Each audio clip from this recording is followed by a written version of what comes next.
My name is Yasmin and I'm from Early Starters. I'm really happy to be bringing this amazing initiative to you in partnership with the Ministry of Tolerance and Coexistence. I hope you've enjoyed the last 2 days of our Tolerance Enriched Learning Week, and that you've learned so much about being a better person, kinder, more tolerant, and that you're ready to go out in the world and make a difference. I'm so happy to introduce you to Dr. Nick Fuhrman, also known as Ranger Nick. He is a professor in philosophy and agricultural education and communication. And it brings me great honor to get to introduce you to him. So I will give the floor to Dr. Nick Fuhrman from Georgia, USA. Well, thank you Nick, so are you much. here? I appreciate it. And I really, really am appreciative to the Ministry of Tolerance and Coexistence. Thanks so much for this opportunity today on the other side of the world from the southeastern U.S. to come to you, where today it is kind of a humid day. It's the afternoon when we're taping this, and I wish I could be doing this really in person with you, but the magic of technology lets us do this. Where we live in Georgia, just in Athens, Georgia, Athens is really known for a lot of big bands. So music is a big thing here. So REM is a band that came out of Athens, Georgia. We're not all that far from Nashville, Tennessee. My wife and I both are big country music fans. So we like to be able to go up to Nashville and see live music there.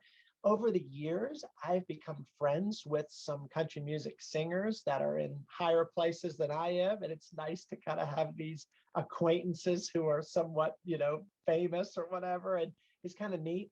But yeah, where we are in the southeastern United States, it's a really special place that here is, we get seasons. So we get the autumn and winter and summer and spring, and the leaves change and all that. We get snow here sometimes. And it's a great place to live. We feel very, very fortunate.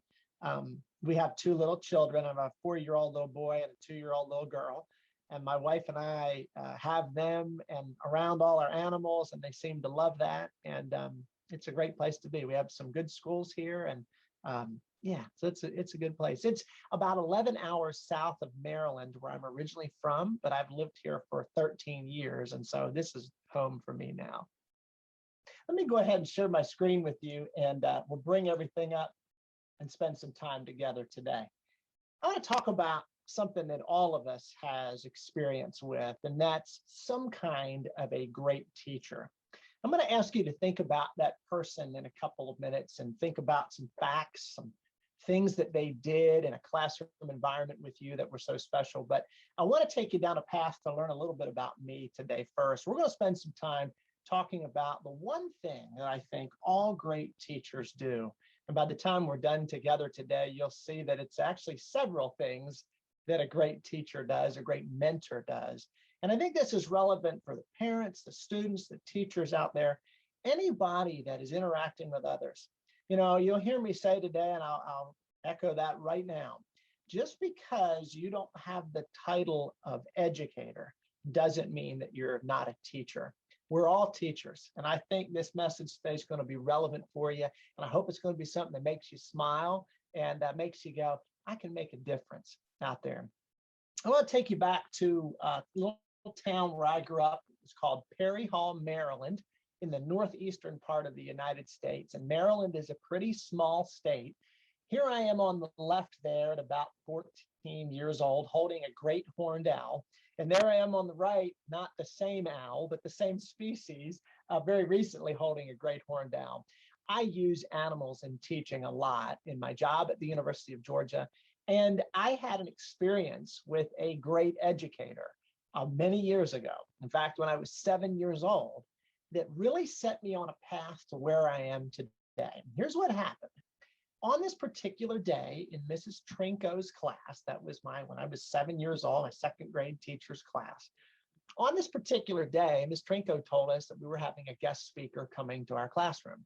And that was always a special day because somebody from the outside coming in, bringing things with them, bringing stories or giveaways or things that we could see was really exciting to a 7-year-old. Well, on this day, we were all sitting around the room on our little carpet squares, these small little squares of carpet. And I tell you what, I was on the edge of my carpet square on this particular day, because this guy that came to our classroom was known as Ranger Bill. And Ranger Bill was a park ranger who worked for the Maryland Department of Natural Resources. And with him that day, he brought in these big containers, these enclosures, these cages that had wild animals in them. And all of the animals that he brought had a story behind why they were with Ranger Bill.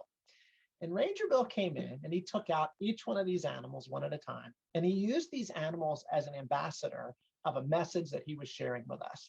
So he had a turtle, and he used this turtle to talk about what we could do to help turtles in the environment. He brought a snake. He brought a little owl and a hawk and a vulture. And he had all these animals that all had a story behind why they were with him. And he was not just teaching us. This guy was edutaining us. And I love that word, edutainment. Not only was he sharing facts and figures and things about these animals, historical, natural history stuff, but he was telling us in a way that was fun. And you could see that this guy loved what he was doing. He was really mesmerizing us in how he was teaching.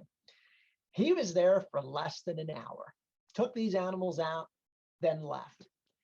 And I went home and told my parents about this guy. And I was just like, that's what I want to do when I grow up. I want to be like Ranger Bill. I want to do everything that he was doing in my class. And he was there for less than an hour. I call it the power of an hour. 45 minutes or so he spent with us, and he sent me on a path that would become the rest of my life. So I told my parents about him. We found out that Ranger Bill came to different areas in our community, like to the library and to other schools and to fairs and festivals and stuff. And he brought these animals and he used them in teaching. And again, all these animals were in captivity because they couldn't be released. They had a story. So these animals were then used as a teaching tool, as an ambassador. And I just, every chance we could get to go and watch him teach, we did it. Well, finally, we got up the courage to go up to Ranger Bill and talk to him. And I was kind of like a groupie, we were following this guy around, me and my family. I'm sure he was kind of thinking, what is the deal with this little blonde-haired kid in the back of the room always showing up where I'm out talking, So finally, I came up to him, my parents and I, and said, is there anything that I can do to help you, just to be around you, to shadow you? Because you had this influence on me by demonstrating your teaching style and showing me that that enthusiasm really is contagious. So he said, well, yes, as a matter of fact, I could use some help. And so for the next 8 years or so, let me tell you, I cleaned out a lot of cages, okay? And owls and hawks and vultures and stuff, they're not the cleanest animals, all right? So I cleaned up a lot of poop. But by being around that stuff, I got to be around Ranger Bill. And every once in a while, Ranger Bill would let me handle some of the animals, some of the, like the great horned owl you're seeing there on your screen. And I'd get used to holding them. I'd get used to saying things about the animals. And I'd get used to standing in front of an audience and talking about them because he would allow me to do that. I even had a little ranger uniform there as a little kid that I would wear and hold these animals. And I think that it really intrigued people to see this young man holding these animals, teaching with them, and having the passion that I don't know if you can tell today, but I have a hard time holding it back. I really love teaching. And they saw that in me as a kid. And I remember this one time, it was at a festival, and there was a guy with the local news station there. And so he had a television camera, and anytime you have animals out, TV people really love that because it's fun to look at animals, So this guy comes over to me, this news reporter, and he has this camera in my face, and he introduces me as Ranger Nick. He says, I'm standing here with Ranger Nick, and he's got this owl and all this stuff. And I just remember when he said Ranger Nick, like I felt like I had made it, like here all these years, I've been shadowing Ranger Bill and people call him Ranger Bill. And now somebody called me Ranger Nick. It was a very humbling time. And I think it was with that experience on television and then more experiences, people got to know me as Ranger Nick. And I often tell people that that means a whole lot more to me than Dr. Fuhrman any day, because it really started when I was a kid and still to this day and that stuff. That's how that one person got me to where I am today. Ranger Bill and I still keep in touch. He knows that I'm at the University of Georgia. He knows I'm teaching students now to do what he taught me how to do. In fact, right before today's recording, I just got out of my Teaching with Animals class, where I teach college students how to teach with animals. And I have all my own stuff, and you'll meet some of them today. So it's really kind of a cool thing. That's the power that he could have in less than an hour. So I want you all to think about a person in your life, a favorite teacher, a favorite mentor. What words or phrases would you use to describe that person? I want you to write those ideas down on a scratch sheet of paper. Take about 1:14 to do that. Don't show anybody. And then we're going to sit that piece of paper off to the side and come back to it a little bit later, because I'm going to talk about some of the things that I think great teachers do. And then we'll bring your ideas that you wrote down back up and see if they line up, see how similar they are. So write down a couple of things that come to your mind, words or phrases that you would use to describe that person. Okay. If you do that, I've got a few things that I think are involved in that, and then we'll talk about them here at the end. Well, I think there are several things that great teachers do. The first thing, thank goodness, that I think great teachers do is celebrate mistakes. Because as a teacher myself, I've been a college professor for 14 years. And then before that, I worked for the Department of Natural Resources in Maryland for 7 years, teaching all over the mid-Atlantic United States with animals in front of hundreds of people. Thank goodness we celebrate mistakes, because I sure make a lot of them. And I think not only does that make us human and make us more approachable, really, but I think celebrating mistakes enables us to show our students that it's okay too. And I'll tell my students a lot, look, the reason you're in this class is to learn these answers. You shouldn't have all the answers right now. And celebrating mistakes, showing your students, showing those that you mentor that you're human and that not everything is perfect all the time is a really great thing to do. And I'll often reference teachable moments in my classes. And I love that phrase too. Anytime I make a mistake, I call it a teachable moment. It just makes it seem better, you know?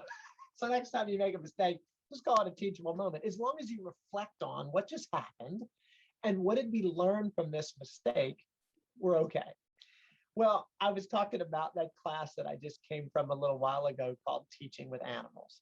And if there's one thing that's for sure, when you're teaching with animals, animals are not very predictable. And that's a good thing. And I have seen animals in that class be used to really help lower the anxiety of my students with regards to public speaking. Now, here's what I mean by that. I will watch my students in front of the room giving a presentation, teaching us in class. Now, first of all, when you're thinking about a 20-some-year-old college student in front of their peers teaching them, that can be very awkward. That can be very scary because they know they have to see these people again, you know, that if they make a mistake today, they got to see them again on Wednesday. They have to face that crowd, you know. Instead of when I would go out and speak to a big audience and then leave, I'd never see those folks again. But these students have to see their colleagues, their peers, and that's tough. Well, I've seen these students stand in front of my class holding an animal, and something happens. In fact, I'm going to show you an animal that it happens a lot with. And it happens so much that today I brought with me some paper towels that I put down on my desk. I wish that I was on a stage with you all right now so I could do this in person, but I put these paper towels on my desk because this animal, I don't know if it just gets nervous or what, but sometimes it goes to the bathroom. So I'm going to take this animal out. It's a very ferocious looking animal too. I tell you, his name is Scooter. All right. This is Scooter. And I'll stop sharing for a minute so that I think y'all can see this a little bit better. Look at this guy. Very scary and ferocious. Eastern box turtle is what he's called. They call him a box turtle because when he gets scared, and he's not scared right now, but when he gets scared, he folds this little hinge on the bottom of his shell closed, like a box would fold itself up on all sides, and he encloses himself. So that's why they call it a box turtle. That's how he defends himself. So Scooter, I've had Scooter for almost 13 years. I got Scooter when he was the size of a little quarter, a little coin, and he will live to be 80 to 100 years old. So he'll be in our will, I think, in our house. I'll be giving him over to our children.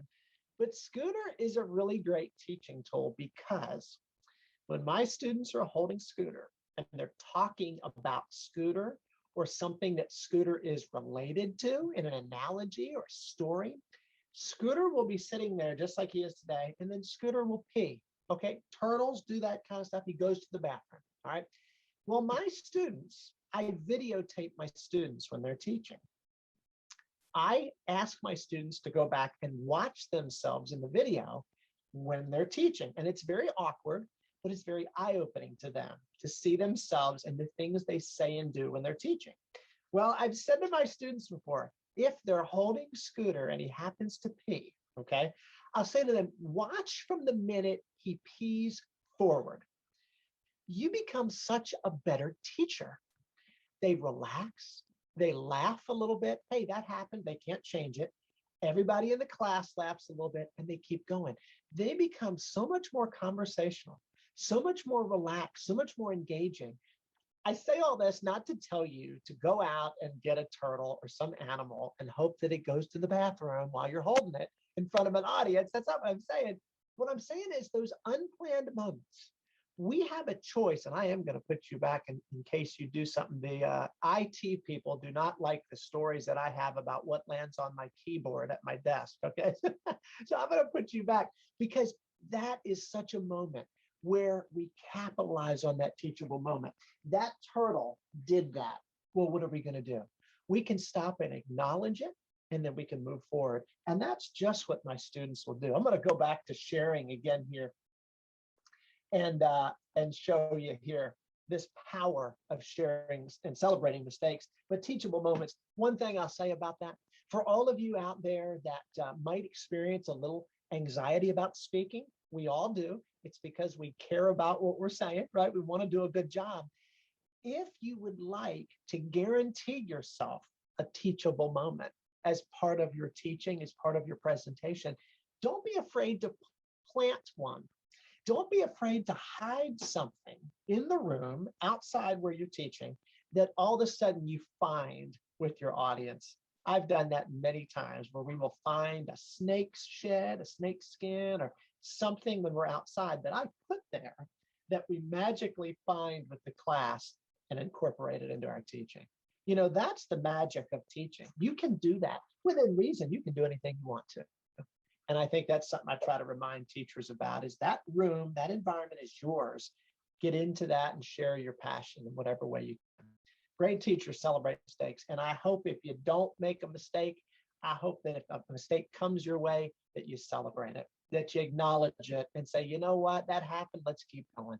I think you'll find that it helps your students too. Makes us more human. The second thing that I think the great teachers do, and this is so important, is realize that every one of those folks in your room is different, and appreciating those differences is something I think a great teacher does. What you're looking at there on the screen is a picture of a couple of my students and Scooter, who you just met there in that little picture there he is. A couple of my students visiting with an individual with special needs. We go to an organization through my Teaching with Animals class in the United States in Georgia. We go to an organization called Extra Special People. They call it ESP for short. And my students and I go there with animals like Scooter and other reptiles and amphibians that I have.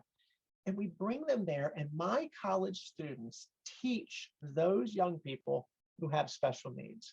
I call them special abilities. I don't like to say disabilities. I like to say special abilities. It is amazing what these individuals who may be in a wheelchair, have a mental issue, Down syndrome, all different types of abilities. It's amazing what they can add to a learning environment. My students go out there, they bring these animals, and I know they're already a little bit anxious because this is the first time they may have been going to this organization. We practice their teaching a few times in class, and then they go to ESP and teach. I know they're nervous when they get there, but when they walk in And they see this room of 10 or 12 individuals with all different types of abilities and how excited they are to see them. And how much those individuals look at my college students like celebrities because they're from the University of Georgia and they want to take pictures with them and they want to take pictures with the animals. And when my students take those animals out and teach with them, it's like the anxiety goes away. They're learning about the power of empathy and patience and just being able to connect with someone and realize that although someone may have a physical or mental impairment, look at what they're able to bring to the situation. Look at the senses that they're able to use. Look at the questions that they ask. It is amazing to see my students and get the feeling that they have from making a difference in the community. That's something I really wanted to do in that class, and we've been doing that for quite a few years. And again, it's just one of those things that gives my students a sense of service back to the community.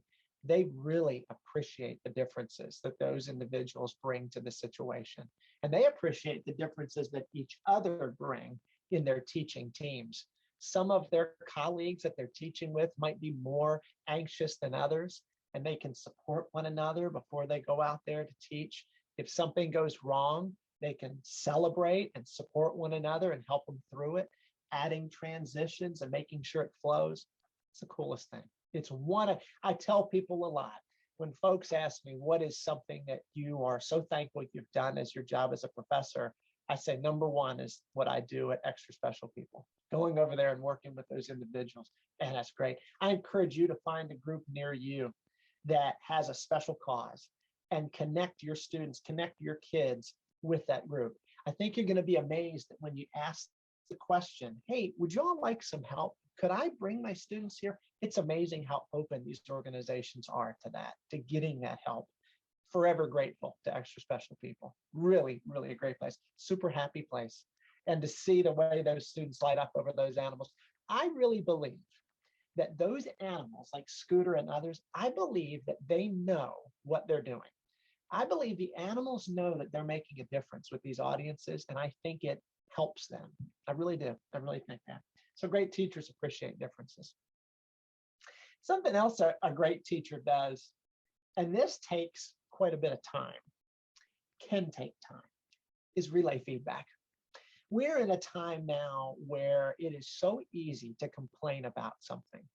You know, if something's not going right, it's so easy to try to pick up the phone or write a letter or an email and voice your concern in a negative way about something, to, in a sense, complain about something. I find that we don't spend enough time giving positive feedback to folks, motivating folks, appreciating what they bring to the table.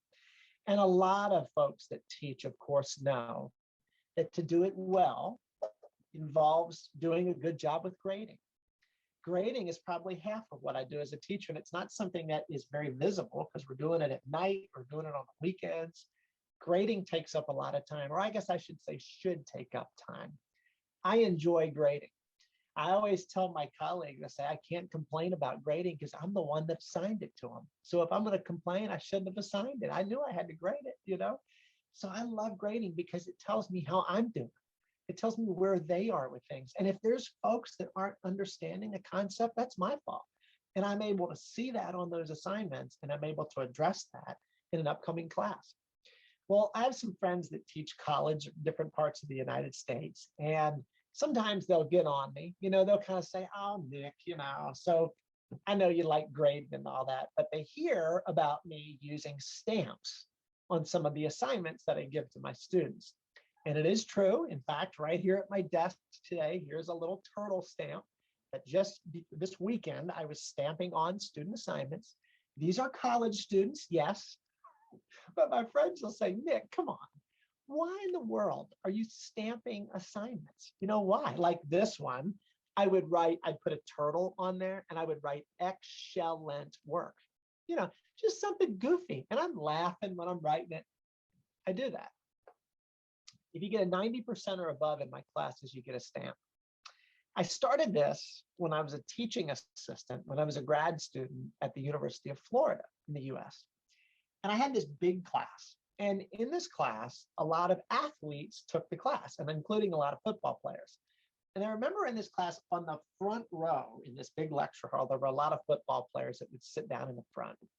So I was handing back assignments one day in class, and I got done handing them back, and I went back to my little cubicle in my office there on campus, and there was a knock at the door of the grad office, the graduate student office where I was. And my desk was way back in the corner of this office, so I'm kind of like trapped in this corner. And I look up at where the door is, where this knock was, and there's this football player, one of my students, standing at the door. And he was one of these linebacker guys. This guy, he looked like a refrigerator. I mean, it took up the whole door of this place. And this guy is holding his assignment in his hand. And he's there, Ranger Nick, can I talk to you? And I'm thinking, surely this guy probably wants to debate a grade that he may have gotten, or he's unhappy about the grade that he earned. I said, sure, come on in here. So he comes over to my desk, he's carrying his assignment, and he hands it to me. And he says, Ranger Nick, I got a 91% on this assignment, and I didn't get a stamp. And I'm looking at his assignment, and I kind of, looked at it, said, gosh, you're right. I totally forgot to give you a stamp. I am really, really sorry. And I reached over in my desk, and I have this stamp. It's an owl. It's a really cool looking little owl. And so I got this owl out, and I inked up this owl, and I stamped it on his assignment, and I wrote owl standing work on the top of his assignment. And I gave it back to him. And it was the coolest thing to watch this big football player walk out of the room holding this assignment like he was so proud of himself, And I remember some of the grad students that were sitting behind me in the grad office, And after he left, they were kind of like, what was the deal with that? He came all the way over here to get a stamp? I said, I guess so. I guess it really meant something to that guy. And as I've handed assignments back in class, I will watch my students compare, what stamp did you get? I mean, they're excited to get it. And if they didn't get a stamp and their grade was below a 90%, on that next assignment, they're really trying hard to get that 90% so they earn a stamp. That idea about those who feel appreciated are usually going to do more, they're going to give back more, is so true. I think that stamp matters. I know it matters. And it inspires students to do better. And you know what? It matches my personality. That's who I am. I like doing that stuff. I have all these different stamps, the owl standing, excellent work. I have a little paw, positive improvement.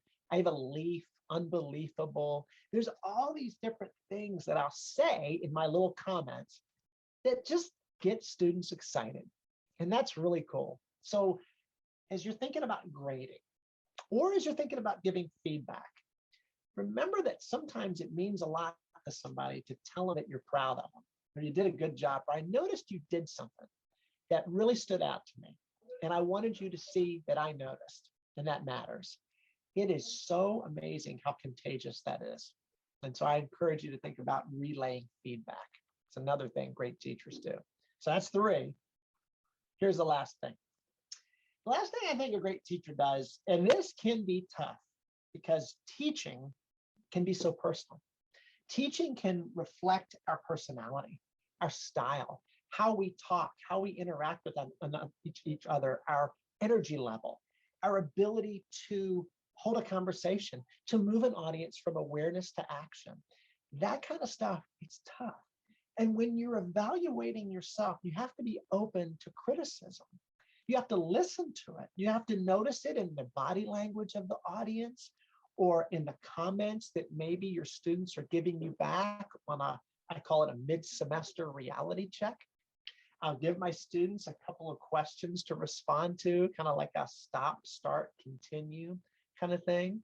Or I'll ask them, what should we stop doing? What should we continue doing? What should we start doing? Get that feedback, look at it, and take it seriously. Say, what can I do to better meet the needs of these students? And I love to do that throughout the semester in a very formative way, because I still have time to correct things before the end of the semester. If you do this summative evaluation at the end of the semester and you find out that certain things worked and certain things didn't, well, you're kind of out of time. The class is done and you can't help those students. You can help future students, but not those. I like to check in from time to time, but I have to remember that I gotta be willing to make a change. Evaluating yourself can be tough, but I think we have to do it at multiple points. And I think we have to act on what they're telling us. In fact, sometimes, well, every time that I get data from my students, I summarize it and I share it with them. I say, hey, here's what you all said that we should stop, start, and continue. And here's what we're going to do about it. And it's an amazing feeling that they have going, Ranger Nick actually listened to us and he's going to make adjustments to better meet our needs. And that's, I think, what it should be about. But the idea of collecting that data and acting on it sometimes can be tough. So I teach a lot with animals. Scooter is a really great teaching tool. He's pretty to look at, nice to hold, pretty easy to hold. And of course, can sometimes have accidents in front of an audience. I'll show you another animal that's really good at evaluating its environment. And it's one that I'll tell you, sometimes folks don't like a whole lot. I'm going to stop sharing so you can see this a little bit better. She's in a bag. She's in a pillowcase. It's a she. So you met Scooter. I want to introduce you to Snowy. Snowy's in a pillowcase. It's how she travels with me. It's actually kind of funny when she comes into meetings with me. Nobody knows what's in this pillowcase, what's in this bag that I have, until the bag starts moving. And they say, what do you have with you? Oh, it's just Snowy. People come to expect it, but look at this. Let me take this beauty out of this bag. I got to tell you, I talk to her, I talk to all the animals, and y'all are probably familiar with our hero, Steve Irwin, and what a shame it was to lose him all those years ago. But I remember Steve Irwin used to always talk to the animals that he would teach with and show. This is Snowy, and Snowy is a corn snake, C-O-R-N. Snowy is a very common snake in the southeastern United States, but not this type of corn snake. She's an albino. And so albino corn snakes wouldn't survive very long in the wild here because they don't have any camouflage. But it's kind of interesting to talk about evaluating your environment when you think about a snake. Maybe you're watching her tongue flicker in and out. Look at that. So do it, Snowy. There you go. Yeah. So she's tasting the air. She's looking around for a mouse, trying to find something to eat. They're constantly searching for food. They're also using their mouth and that tongue to sense heat because their sense of sight isn't very good.